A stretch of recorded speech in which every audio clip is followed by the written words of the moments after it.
Well, the House of Commons in the UK Parliament descended into chaos during a Gaza ceasefire debate as the House Speaker, Sir Lindsay Hoyle, departed from parliamentary convention and is now under pressure to quit. This comes as Prince William also weighed in against all protocols, following the outrageous example of his father, to wade into a political debate and came in calling for a ceasefire in Gaza, complaining about too many deaths, etc. Well, here to tell us more about what is happening in the UK, Esther Krakue. Great to see you, Esther, as always. Let's kick off with Prince William. I mean, we spoke earlier about King Charles and his climate change activism. That was a few months ago. Now you've got Prince William wading in like no monarch has ever done, expressing political points of view on a foreign policy issue. What's been the reaction in the UK there, Esther?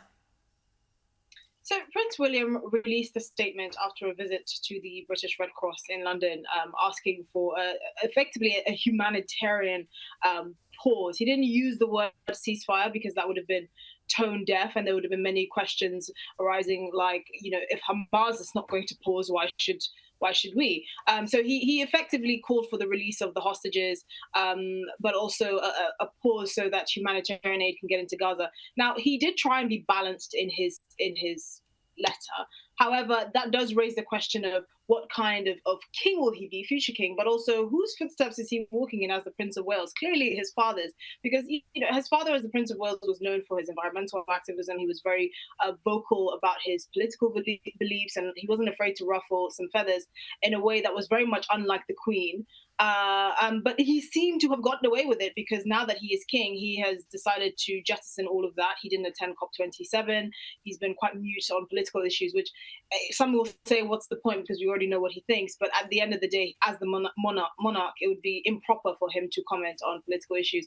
I think Prince William is trying to use his position as the Prince of Wales to kind of emulate his father's stance in a way. Now, Prince William did get approval from the government to release that statement. I think that's probably why it was as neutral as it can get on this. But it is more about the precedent that it sets. Of course, you know, the Israel-Gaza but Esther, very James?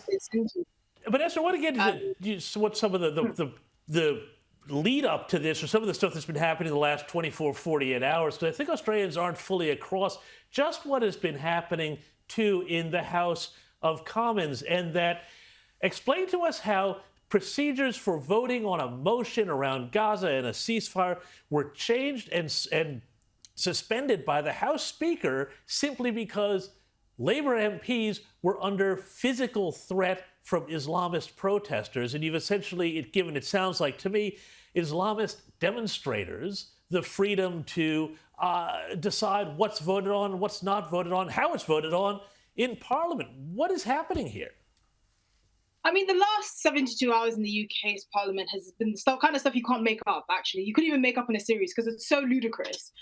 So this giant virtue signaling exercise over the votes in Gaza, which is precisely what it is. It's not like the vote in Gaza is going to have any impact on actions there. You know, we can't vote on Australian taxes. Why do you think you can vote on what happens in Israel and Gaza? But anyway, there were pro-Palestinian protesters outside of Parliament just when the vote was about to happen.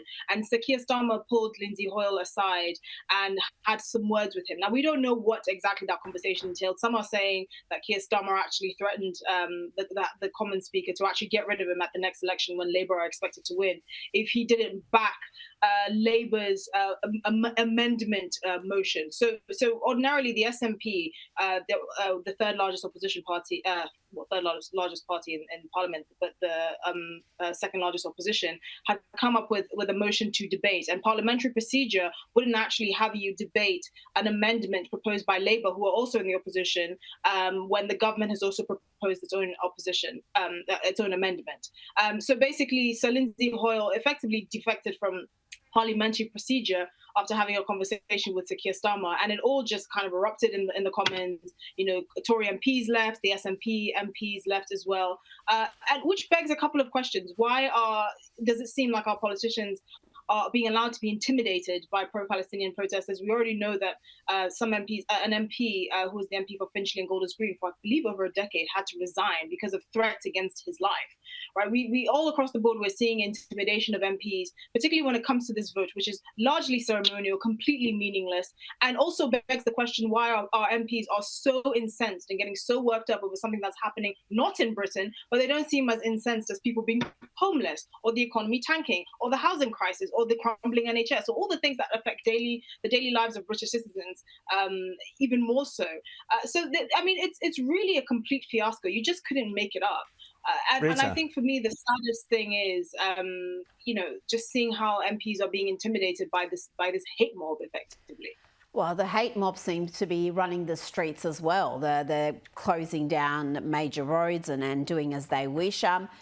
Tell me about what's happening with Liz Truss. She was Prime Minister for about 5 minutes. She's always been seen as a bit of a wet from the sort of the left of the Tories, but she seems to now be cozying up to Nigel Farage, suggesting he again becomes active politically. And what's happening there? Because I do look at the British political scene and worry about what choices people have. You've got the Tories who've been hopeless for so long. They really are faux conservatives. And then you've got Labor who have really gone radical left. So yeah, tell me about the upcoming election and whether Nigel Farage will feature. So Liz Truss has been quite vocal in her support for Nigel Farage to come back to the Conservative Party, because I think like many other Conservative MPs, they see that the writing is on the wall. They're expected to lose the next election in a big way. Liz Truss is going to launch this week her Popular Conservative Movement, which is supposed to be a pressure group within Parliament amongst Conservative MPs to put pressure on Rishi Sunak's government, particularly when it comes to issues like immigration and taxation.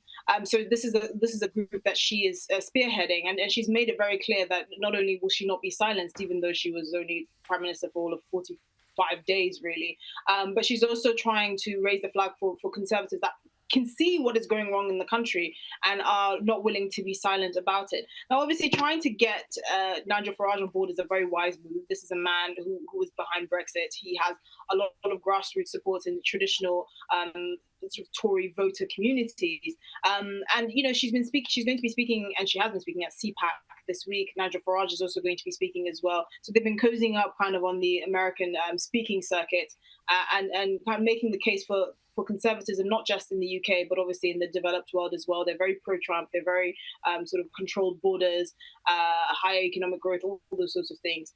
So it seems like a match. And really, it's kind of the Tories' last hope. I mean, like you said, there's really not much difference between the Conservatives and the Labour Party at the moment. It's just they're both kind of the poor man's Blair imitation act. Yeah, exactly. Just quickly before we go, I'm going to play you this clip of Liz Truss basically saying that she never, even as Prime Minister, she never got to run the country. Have a quick listen to this. What I found out when I got into number 10 is I thought that if I got to the top of the tree, I would be able to implement those Conservative policies. And what I discovered was that I was not holding the levers. The levers were held by the Bank of England, by the Office of Budget Responsibility. They weren't held by the Prime Minister or the Chancellor. And I think that's a massive, that's a massive problem. Hang on. So there we go, Esther. She's saying she never had, the Prime Minister of Britain doesn't hold the levers of power. So that's why we need Nigel Farage. I'm with you. We need Nigel Farage and none but 10 to sort them all out. Esther Krakue, thanks so much for coming on Outsiders, and we'll chat again soon.